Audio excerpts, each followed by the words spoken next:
Thank you. It's so nice to be here. Thank you, Melanie, for the nice introduction. Yeah, thanks. So yes, we are going to talk a bit about a live or a love story, and or the highs, the lows, and what's next for live service. Indeed. And with me on stage, I have Matthew. That's me. So I've been doing this a long time. I have worked for a ton of studios in a ton of countries and cities and made almost 40 games. And if you peel away all of that, I guess, accolades and weirdness, I'm an economy designer at heart. I focus very heavily on meta, systems, retention, keeping players around and engaged in social systems. And hey, that's kind of what live service is all about. Cool, yeah, and as Melanie said, former executive producer at Star Stable, also former production director at Brink, a non-released UDC platform. I have 20 years in product and 10 of those in game, and I'm a huge UDC advocate. So if someone wants to talk about UDC, come up and look me up later. Currently, I'm also doing product and production mentorship and also take my first steps into angel investment. And I haven't done as many games, but I have made over 250 releases on PC and mobile. Those count. Yes. Cool. So what are we going to do today? Well, we're going to talk a lot about live service. Eesh, a bunch of black text on a white screen. We can see we're not UI UX designers. So just to summarize all this, even if you recoil with disgust from the idea of live service in general, the point of this presentation is to focus on a strategic high-level approach to it. And we've got a running thread, which we're not going to spend a lot of effort trying to hide, but we'll like bring it all together at the end. And it should be useful and effective as a strategy to apply to any games that you're making because of its very nature. And you'll often see a lot of presentations where it's like we focus on a single game or this one big hit, and those are too specific to really apply. So this is meant to be a good strategic frame for you to use everywhere. Cool. But we will start with some history. Most likely, most of you already know this, but if you don't, and also to get us on the same page, we wanted to share a bit of the live service story. And we started 2001 with Anarchy Online. Anarchy Online didn't coin the term live service, but they started to evolve a living world around its players. And it started with familiar concepts like constant updates and sort of long-term player investment. And then we can see the sort of growth of MMOs. We start to see free-to-play games. And today we can almost say that live service is mature with Fortnite's and Genshin Impact's sort of analytics-driven updates. But talk about story. What's your sort of first memory of live service? I have a lot of them. Back in the 90s, I remember dealing with GameSpy to play Total Annihilation matches or downloading Duke Nukem 3D maps. But I think the best and most poignant one is Diablo, because getting cool loot in RPGs wasn't a new thing. But when I got a cool piece of loot in Diablo, it suddenly mattered more because there were other people there. And that social connection suddenly, like that spark, meant that the things I got mattered. And I really want to point out, like, and just drive home, your eyes might glaze as you see this. Like, yes, I know the history of games. I've lived the history of games. There's a point to this. Again, there's an undercurrent. So when you see these games up here, try to think about what really unites all of them. And we'll come back to that too. But how about you, Jane? What's your favorite live service memory? I think I played World of Warcraft, as many of you have done as well, I guess. And I don't know if it was with Burning Crusade that I started, but I do remember the release of Cataclysm 2010. And why do I remember this? It made a huge impact because the map was suddenly changed. All the old zones, all the sort of old cities, towns was totally new. They had made this huge rift between the astral plane and Azeroth, and invited a lot of violence and fights and stuff like that. And at the time, I didn't work in the industry, so I was also really curious about how will this look like for new players? Are they going to experience that sort of violence directly, or will they experience the sort of the zones that I did? So I think that is the first. And I also want to mention on this timeline, what we're seeing here is success. Yeah. Those are the games that has been really, really successful. But we wanted to start in some of the barriers to success. What makes a game not successful? And we can see a couple of few examples here. And there are more, most likely, but those were the ones that we felt we had in common, and maybe also the ones that is easiest to fix with the right mindset. And coming from production, I want us to start with the long-term myopia. One of the barriers to success is to be too nearsighted and not have that sort of long-term plan. And treating a live service game as just one release, as one sprint that you want sort of we just get the game out there and maybe have a couple of releases. But it's really, really is a long-term marathon plan. And it's not just for production, it's also for design. What's your sort of take on these barriers? Well, they're all good, bad ones. We wouldn't put them up here if it wasn't important to watch out for. But I'll play against type and actually go, instead of a design-related one, the lack of market awareness, because this is killer. So vicious and unexpected in many respects when it comes to live service. If you recall the previous presentation, it's mentioning how, like the industry is going through an existential event. Live service can often be thought of as a bit of a safe harbor. You get a good live game, you've got a constant revenue stream going for potentially years. And I think what gets missed in all that kind of starry-eyed financial wonderment is the fact that there are people who have been doing that for decades. That you are battling with deep sea leviathans that are scarred and vicious and battle hardened, and you are coming out fresh and new without the years of mistakes they made in the content updates. Like, you might be worried about GTA 6 coming out next year, forgetting the fact that you are currently battling with GTA 5, a PS3 game that has like over 200,000 Steam users alone every single day. That is your competition. And if you're building a game for the window of a quarter or even a year, you're really missing the mark when it comes to just how many competitors you really need to keep in mind. Cool. I also want to mention social vows into this Oh, yeah, and that's sort a of good the one too. social layer of live service game. And it's like super crucial for players to be able to interact with each other. And I do understand why studios sort of maybe don't take this seriously or maybe have this as an afterthought, but because it's quite expensive to have a chat that is compliant, that is safe for both kids and adults to talk with. But it's truly is the heart and the soul of a live service game. Absolutely. Anything else we want to mention about this, or do we want to move? Let's move along and Move talk on. about how we can get away from those failures and barricades and talk about success. So in this case, I want you to be really careful when you're thinking about how you're putting together a live game, especially any game. But in this case, it's about avoiding these sorts of like, I don't want to call them potholes because I mean they're good things to have. You should really have killer features and a great monetization and business model and so on. But to illustrate this and how fixation can be devastating, I want to talk about a time I had at Rovio, as I joined them over a decade ago when they were moving from premium to free to play. And the bane of my existence was Hearthstone, because the designers I was working with at the time generally had the mindset of free to play sucks. Oh, except for Hearthstone. And all of their ideas and designs and features came from Hearthstone, and they didn't fit because you're kind of just like bolting monstrous things into this Frankensteinian thing. Oh, and that is what will happen if you think like, I have the solution. We're just going to put in a battle pass. Because all of these things exist, just as they existed in Hearthstone, for a reason. Because what you're creating is a cohesive whole, a systemic living thing. And to look at it as a simple, like, line item, have battle pass, is to really miss the mark when it comes to what the heck makes live service actually tick, which we'll get to in a second.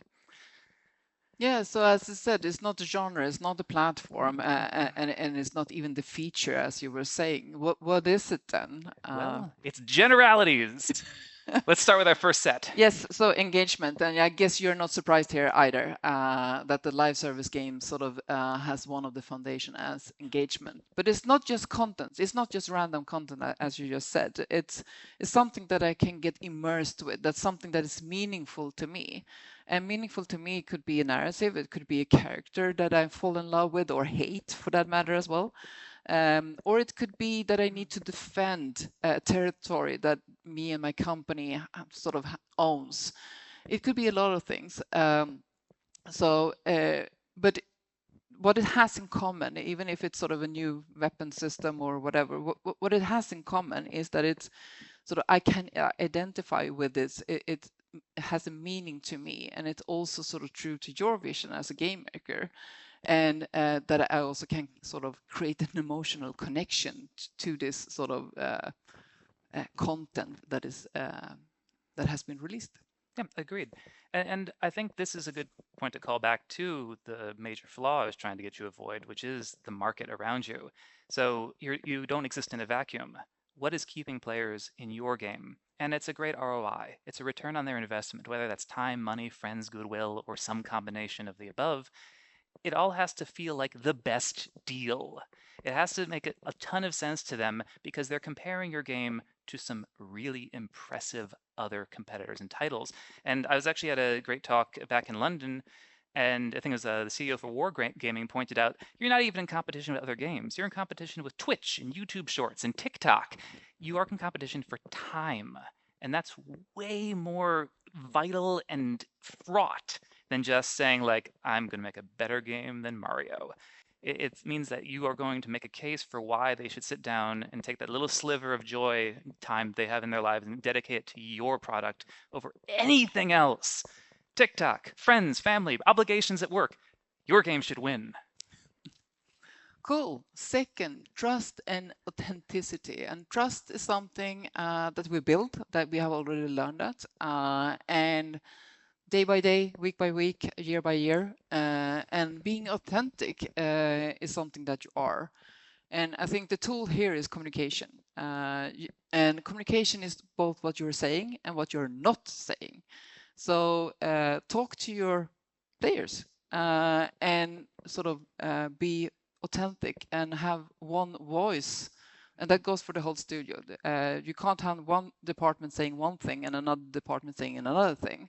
And also don't stop communicate, because players will fill in the gaps themselves. They will create the story if you don't share it. So share the highs, the lows, and you will have that community that trusts you and think you are authentic. I completely agree. And I think I'm completely agreeing with you a lot. Funny that. Isn't that strange? Design, production, and I we know. agree. I'm supposed to be the starry-eyed designer. You're supposed to be like the stoic producer. You're supposed Yeah, to tell me that this is completely untenable, but yeah. we keep agreeing on things. I'm sorry. This should have been much more contentious. All right. The idea behind trust and authenticity ties back into like your players' time, like the eyeballs.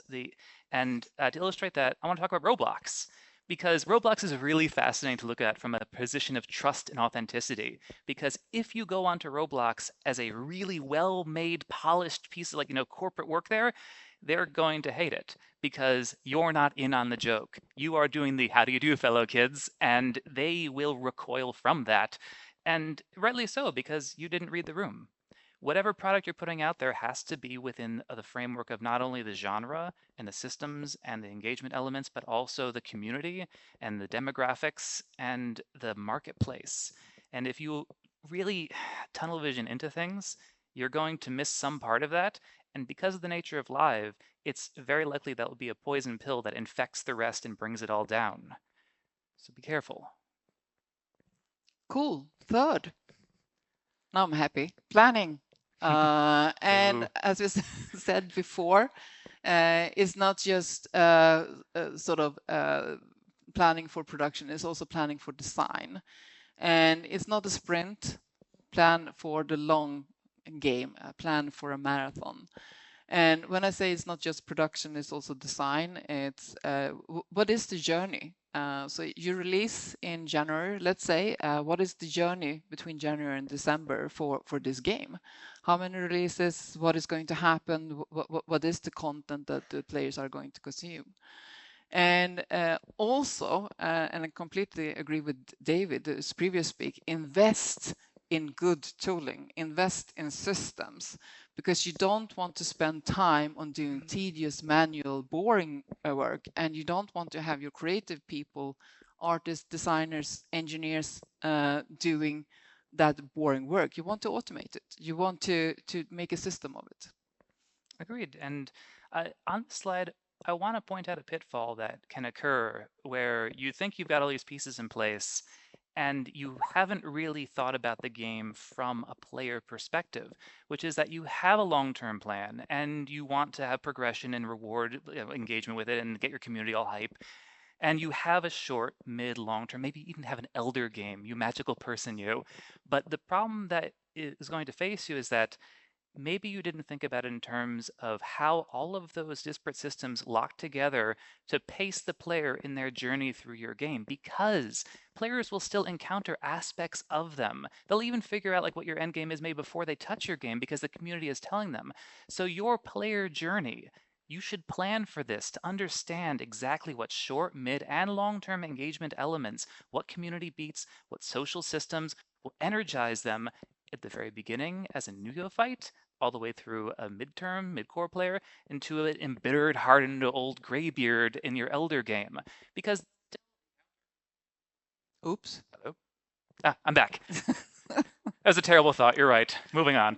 No, they'll still encounter all these systems and features. They'll still be like, hitting orcs with a sword when they played the game, for 7 months and 7 years. But the context will be different, and you should plan for that. That should not be something that they come across by chance. So, Cool. So we have 3 foundational pieces here, and we also want to talk a bit about the future. So where does this lead us, where Jane? does yes. Well, there's plenty of potential options. We've got buzzwords aplenty up here. Yeah. And this is where we want to start bringing everything together. We know that it's very chic to talk about what will happen when AI comes in and eats everything, or UGC becomes the new thing via Roblox. But I want you all to remember that timeline. And I want you all to know and understand that the whole is always greater than the sum of it for any game, but especially a live game. There are no silver bullets. And if you look at the whole in this case, you look at what live really represents, it is a living thing. And you can't have a living thing without players.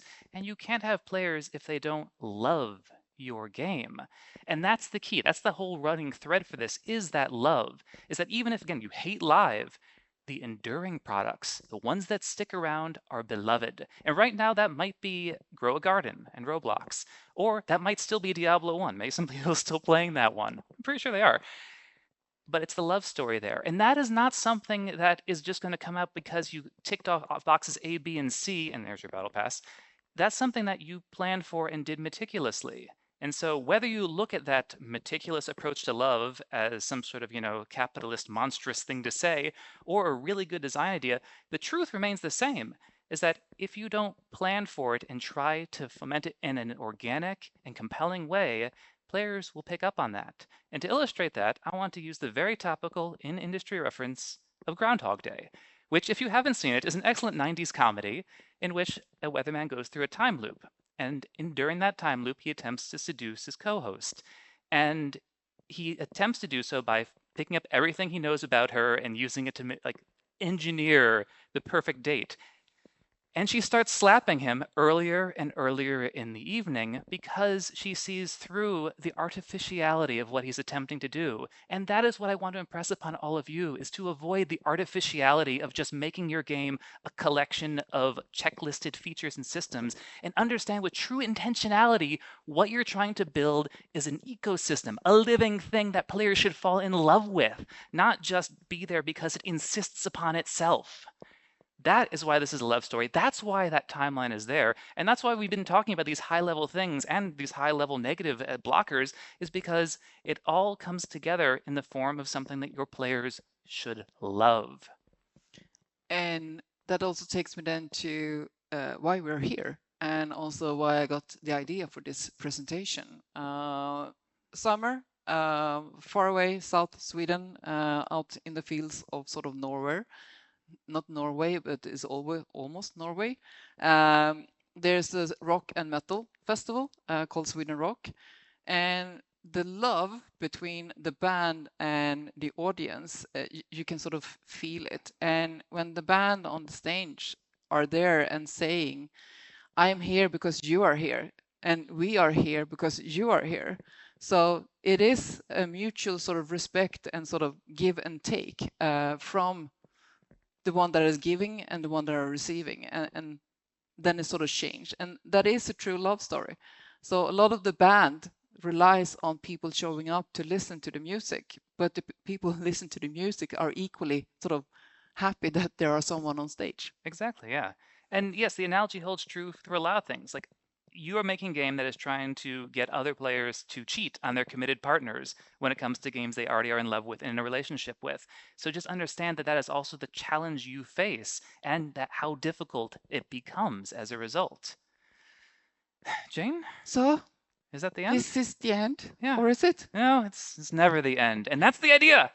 So thank you all so much for your time for listening to Thank us. you. And thank you, Jane. Thank you, Matthew.